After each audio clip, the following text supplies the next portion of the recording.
샬롬. 오늘 창세기 강의 100번째 시간입니다.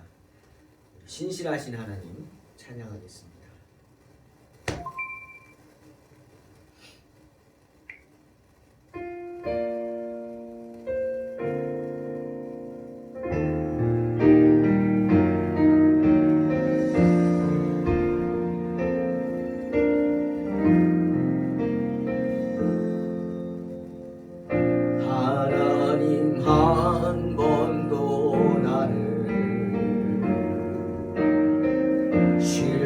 시킨 적 없으시고 언제나 공평과 은혜로 나를 지키셨네. 오 신실하신 주, 신실하신 주, 내 너를 떠나지도 않으리라. 내 너를 버리지도 않으리라. 약속하셨던 주님,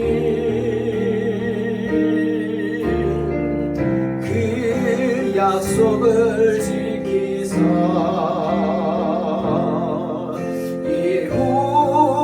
이후로도 영원토록 나를 지키시리라 확신하네.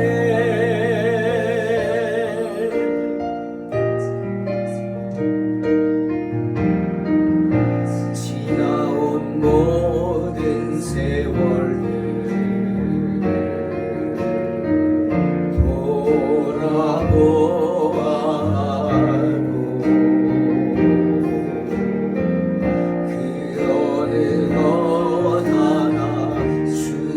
손길 안 미친 것 전혀 없네.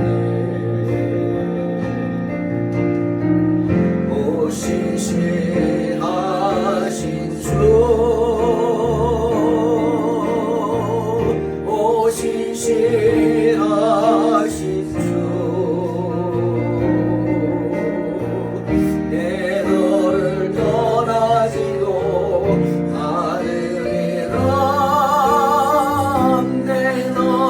버리지도 않으리라.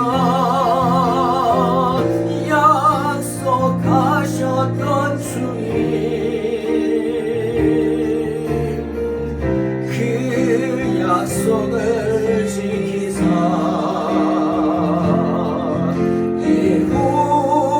이후로도 영원토록 나를 지키시리라 확신하네. 오 신실하신 주, 오 신실하신 주, 내 너를 떠나지도 않으리라. 내 너를 버리지도 않으리라. 약속하셨던 주님, 그 약속을 지키사 이후로도 영원토록 나를 지키시리라 확신하네.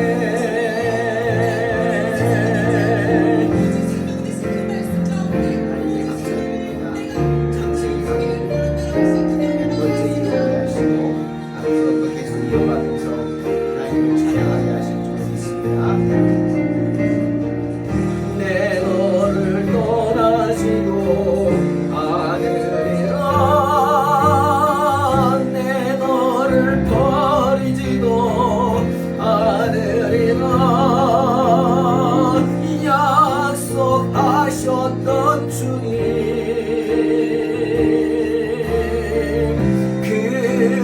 약속을 지키사 이후로도 영원토록 나를 지키시리라 확신하네. 오 신실하신 주, 오 신실하신 주, 내 너를 떠나지도 않으리라. 내 너를 버리지도 않으리라. 약속하셨던 주님, 그 약속을 지키사 이후로도 영원토록 나를 지키시리라 확신하네. 이후로도 영원토록 나를 지키시리라 확신하네.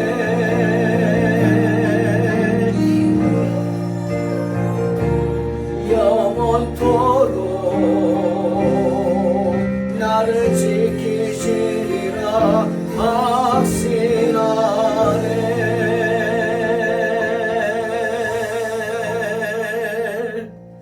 아멘. 주님 지켜주실 줄로 믿습니다. 창세기 21장 9절로 13절 말씀입니다. 봉독합니다. 사라가 본즉 아브라함의 아들 애굽 여인 하갈의 아들이 이삭을 놀리는지라. 그가 아브라함에게 이르되 이 여종과 그 아들을 내쫓으라. 이 종의 아들은 내 아들 이삭과 함께 기업을 얻지 못하리라 하므로 아브라함이 그의 아들로 말미암아 그 일이 매우 근심이 되었더니 하나님이 아브라함에게 이르시되 내 아이나 내 여종으로 말미암아 근심하지 말고 사라가 내게 이른 말을 다 들으라. 이삭에게서 나는 자라야 내 씨라 부를 것임이니라. 그러나 여종의 아들도 내 씨니 내가 그로 한 민족을 이루게 하리라 하신지라. 아멘. 오늘 우리는 본문에 나오는 아브라함의 모습을 통해서 다시 한번 믿음이 무엇인가 하는 것을 생각해 보게 됩니다. 그리고 아브라함의 두 번째 죄를 한번 생각하게 됩니다. 여러분, 믿음이 무엇일까요? 믿음이란 말 그대로 순종하는 것입니다.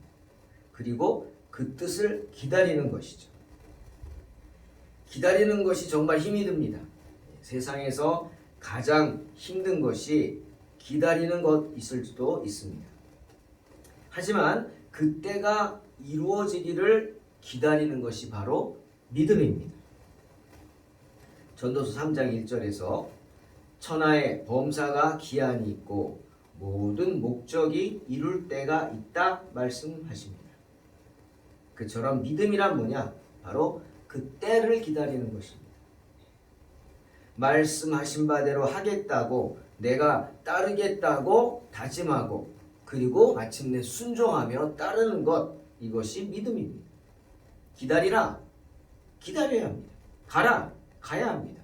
버리라, 그러면 버려야 합니다. 취하라 그러면 취해야죠. 하지만 누가 시켜서 하는 게 아닙니다. 그러면 그건 순종이 아니죠. 타의에 의한 복종이고 굴복이 되기 때문에 누가 시켜서 하는 게 아니라 내가 원해서 하는 것이 믿음입니다. 여러분, 아브라함의 문제가 무엇이었습니까?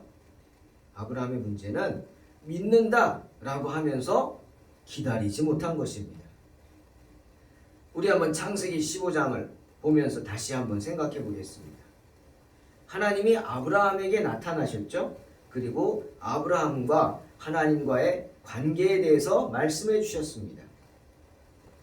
내가 너에게 어떤 존재냐 말씀해 주신 거예요. 먼저 뭐라 그랬죠? 나는 너의 방패라 하셨습니다. 이 말은 세상에서 너를 지켜줄 사람은 나밖에 없다, 이런 뜻 아니겠습니까? 그러니 너는 내 말을 믿고 따르라는 것입니다. 사랑하는 성도 여러분, 주님은 저와 여러분에게 그런 존재이십니다. 때문에 모세도 이스라엘 백성들에게 이렇게 말했죠. 신명기 33장 29절, 이스라엘이여 너는 행복한 사람이로다. 여호와의 구원을 너같이 얻은 백성이 누구냐? 그는 너를 돕는 방패시요 내 영광의 칼이시로다. 내 대적이 내게 복종하리니 내가 그들의 높은 곳을 밟으리로다 말했습니다. 그렇죠. 주님은 그렇게 언제나 저와 여러분의 방패가 되어주기를 원하십니다. 주님이 원하십니다. 그리고 또 하나, 하나님은 아브라함에게 나는 너의 지극히 큰 상급이라고 하셨죠. 내가 너의 상급이다? 여기서 상급은 히브리어로 사카르입니다. 사카르란 품삯이란 뜻이죠. 사렙이란 말입니다. 그러니 주님이 아브라함을 보고 내가 너의 지극히 큰 상급이라 하신 말씀의 의미가 뭘까요? 아브라함아, 내가 바로 네가 바라는 것이다 라고 하시는 겁니다. 네가 바라는 것이 바로 나다 라고 하시는 것입니다. 여러분, 이런 생각해 봤습니다. 월급 받는 분들이 월급날 무엇을 기대할까요? 빈봉투? 요즘 뭐 빈봉투 주고 거기 써주고 그냥 온라인으로 싸주죠. 근데 예전에는 봉투에다가 경리가 돈을 담아서 갖다 줬습니다. 그 기억이 납니다. 저도 얼마나 안 다녔지만 직장생활할 때 경리가 봉투에다가 이렇게 딱 월급을 담아서 갖다 줍니다. 물론 높은 분들하고는 다르죠. 비교가 되니까. 바라는 게 뭘까요? 풍성한 사례비겠죠. 봉투가 두둑한 것을 바라죠. 누구나 그렇죠. 그렇듯이 우리도 이 세상에서 선한 싸움을 싸우면서 천국의 상급을 바랍니다. 우리도 바라는 게 있습니다. 여러분은 뭘 바라십니까? 혹시라도 천국이 이 세상과 같을 것이라고 생각하고 세상적인 것들을 바라지는 않는지 모르겠습니다. 어리석죠. 여러분 생각해 보세요. 우리가 지금 이 세상에 살면서 필요로 하는 것들 많죠? 네, 많아요. 그것들이 천국에 가면 필요할까요? 네. 건강 문제 기도하시죠? 천국에 가면 건강 기도할까요? 아니, 천국에는 늙지도 않는데요. 죽지도 않고 아픈 것도 없대요. 울지도 않는데요. 슬픔도 없대요. 근데 건강 문제가 되시겠습니까? 돈이요? 아니, 천국에는 모든 것이 주님이 그냥 주시는데 돈이 뭐가 필요합니까? 살 게 뭐가 있어요? 그런 거를 여전히 천국에서 바란다면 정말 어리석은 겁니다. 때문에 주님이 우리가 그렇게 어리석은 것들을 바라지 않도록 마태복음 6장 20절에서 뭐라 그랬어요? 오직 너희를 위하여 보물을 하늘에 쌓아두라고 한 겁니다. 하늘에 쌓아두는 것 얻으시기를 주의 이름으로 축원합니다. 때문에 바울이 낙심한 디모데에게 이렇게 말합니다. 디모데후서 4장 8절. 이제 후로는 나를 위하여 의의 면류관이 예비되었으므로 주 곧 의로우신 재판장이 그날에 내게 주실 것이며 내게만 아니라 주의 나타나심을 사모하는 모든 자에게 주실 것이다. 여러분, 디모데가 왜 낙심했죠? 사도 바울의 마지막을 지켜보고 낙심하고 평생을 복음을 전했습니다. 정말 모든 고생을 다했어요. 자기가 그러잖아요. 내가 몇 번을 난파했고 강도에게 죽을 뻔하고 태형을 맞고 정말 수많은 고생을 한 거 말하지 않습니까? 그런데 결국 마지막이 뭐예요? 막 칭찬받고 영접받고 그게 아니라 비참함이죠. 차명당하게 됐습니다. 지금 목이 베어 목이 떨어져 죽게 됐단 말이에요. 낙심하죠. 하지만 바울은 그런 디모데에게 낙심하지 말라는 겁니다. 한마디로 말하면 나 아직 천국 안 갔다는 겁니다. 우리가 받을 상급은 어디서? 천국에서 있다 이거죠. 물론 이 세상에서도 하나님께서 우리에게 합당한 것을 주시지만 궁극적인 상급은 어디 가서? 천국에서 받는 거예요. 그러니 여러분, 천국에 가서 뭘 받겠습니까? 돈을 받아요? 금은 뭐하러 받아요? 뭘 받아요? 좋은 집이요? 아닙니다. 그것들은 다 천국에서 쓸모가 없어요. 성경은 계시록에서 천국에 가면 우리가 흰 옷을 입고 황금 면류관을 쓰고 주님 앞에 서서 밤새도록 그냥 뭐 밤이 있는지 모르지만 없죠. 어둠이 없으니까 계속해서 찬양만 부르면서 기뻐한다고 말씀하고 계십니다. 계시록 7장에 나오죠. 이 바울이 말한 그 의의 면류관이란 바로 그 황금 면류관이 아니겠습니까? 그런데 계시록 4장 10절을 보니까 우리가 받은 그 황금 면류관마저도 주의 보좌 앞으로 던진대. 그러면서 우리 주 하나님께서 영광과 존귀와 찬송 받으시기에 합당하십니다 하고 모든 영광을 누구께? 하나님께 돌려드린다고 합니다. 그 의의 면류관이 뭐예요? 우리가 받을 두둑한 월급 봉투 아닙니까? 근데 그걸 받자마자 주님께 다시 돌려드린다? 그러니 주님이 하신 말씀, 나는 누구다? 너의 지극히 큰 상급이다 하신 말씀이 맞는 거죠. 우리가 받을 그 두둑한 월급 봉투가 누구예요? 바로 하나님이시라는 거예요. 자, 그 말을 들은 아브라함이 어떻게 반응하죠? 아멘 합니다. 주님, 정말 주님이 저의 두둑한 월급 봉투십니다 라고 고백하는 거예요. 그러니 여러분 생각해 보세요. 그렇게 두둑한 월급 봉투를 받으려면 어떻게 해야죠? 주인의 마음에 들어야죠. 주인이 시키는 대로 해야죠. 그렇죠? 주인이 명령하는 대로 따라야 합니다. 주인 말씀에 순종해야 돼요. 바로 그것이 믿음입니다.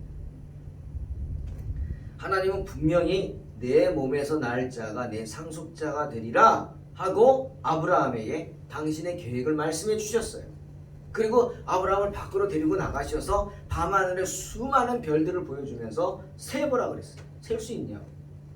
아브라함이 당황해가지고 못 세겠다고 어떡하지? 막 그럴 때 그래? 네 자손이 이처럼 많을 것이다 말씀하셨어요. 그러자 아브라함이 어떻게 했습니까? 믿습니다. 그 말씀은 아멘으로 받고 믿습니다. 창세기 15장 6절에 아브라함이 여호와를 믿으니 여호와께서 이를 그의 의로 여기셨다. 성경은 분명히 말씀하십니다. 아브라함이 이처럼 굳게 믿은 거예요.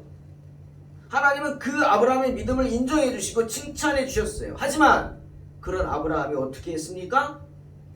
자, 아브라함의 죄가 무엇입니까? 첫째, 믿는다 하면서 기다리지 못했어요. 그죠? 그래서 이스마엘을 취해서 하갈을 취해서 이스마엘을 낳았어요. 자, 그럼 이제 아브라함의 두 번째 죄, 오늘 본문에 나온 아브라함의 두 번째 죄가 뭘까요? 생각해 보셨나요? 이것만 아브라함의 죄가 아니에요, 여러분. 아브라함의 또 다른 큰 죄, 두 번째 죄가 있어요. 바로 마무리를 제대로 못한 죄입니다. 자기가 행한 죄에 대한 뒤처리를 제대로 하지 못한 죄가 바로 아브라함의 두 번째 죄입니다. 오늘 놀랍게도 사라가 그 아브라함의 두 번째 죄를 지적하는 겁니다. 자, 뭐라고요? 이 종의 아들은 내 아들 이삭과 함께 기업을 얻지 못하리라 소리칩니다. 맞습니다. 물론 이스마엘이 자기보다 14살이나 어린 이삭을 괴롭히는 것을 보고 화가 나서 한 말이긴 합니다. 하지만 맞습니다. 맞는 말이죠. 믿음의 말입니다. 자신의 불신의 행동, 거기에 대한 마무리를 제대로 하지 못한 아브라함의 죄를 지적한 말이죠. 여러분, 아브라함은요, 이삭이 태어남과 동시에 어떻게 했어야 돼요? 자신이 낳은 불신의 아들 이스마엘에 대한 문제를 즉시 해결했어야 합니다. 어떻게든. 그런데 미적미적거리고 손도 안 댔어요.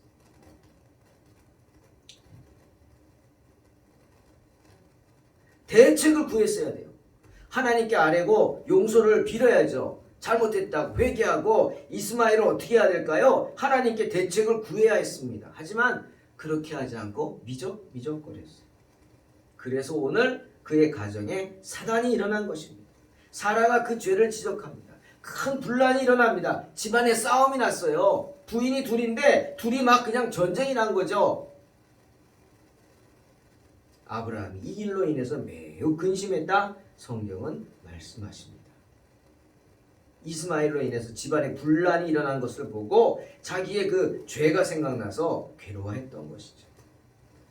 여러분, 애굽 여인 하갈의 아들인 이스마엘, 바로 이스라엘이 후에 애굽에서 430년간 노예 생활을 하며 고통당할 것을 예언이라도 하는 것 같지 않습니까? 아주 비열하게 행동합니다. 14살이나 어린 동생을 학대합니다. 마치 고등학생이 갓 태어난 아이를 학대하는 거하고 같은 거예요. 비열하죠. 성품이 비열합니다. 근심하는 아브라함을 보고 하나님이 말씀하십니다. 근심하지 말고 사라가 내게 이른 말을 다 들으라. 이삭에게서 나는 자라야 내 씨라 부를 것임이라. 내쫓으라는 겁니다. 늦었지만 이제라도 내쫓으라고. 여러분, 죄의 싹은 사망이죠. 그 말은 뭐냐? 죄에는 반드시 대가가 따른다는 겁니다. 택시 탔어요. 그럼 내릴 때 뭐 내야 돼요? 택시비 내야 돼요. 맞죠? 당연하죠. 죄 지었어요. 그럼 어떻게 해야 돼요? 반드시 죄의 대가를 치루어야 합니다. 예외 없습니다. 다윗의 죄를 용서하셨지만 하나님이 그 죄의 대가를 치르겠죠. 밧세바 사이에서 낳은 아이는 죽어야 했어요. 그리고 그 자녀들 사이에서 끊임없이 칼부림이 일어났어요. 죄의 삭시입니다. 하지만 주님께 회개하고 주님께 아뢰면 그 죄가 싹시 감당할 만한 것이 될 것입니다. 하지만 그렇지 않고 내가 혼자 감당하겠다 하면 누구 꼴 나요? 가룟 유다 꼴 나는 거예요. 그 마지막이 뭐예요? 죽음으로 해결하는 거예요. 어리석죠. 자, 주님 13절에 뭐라 그랬어요? 그러나 너의 여종의 아들도 내 씨니 내가 그로 한 민족을 이루게 하리라 하지 않습니까? 여러분, 우리 주님은 이렇게 자비로우신 분입니다. 참, 아브라함의 뒤치다꺼리를 누가 하셨어요? 하나님이 하십니다. 우리의 그 나약함으로 인해 지은 모든 죄의 뒤치다꺼리 누가 하십니까? 주님이 하십니다. 그러니 주님께 아뢰야 돼요. 그래서 아브라함처럼 두 번째 죄를 짓지 마시기를 주의 이름으로 축원합니다. 갈라디아 6장 7절에 스스로 속이지 말라. 하나님은 만홀히 여김을 받지 아니하시나니 사람이 무엇으로 심든지 그대로 거두리라 말씀하십니다. 그러니 어리석게 하나님을 속일 수 있다 생각하지 마십시오.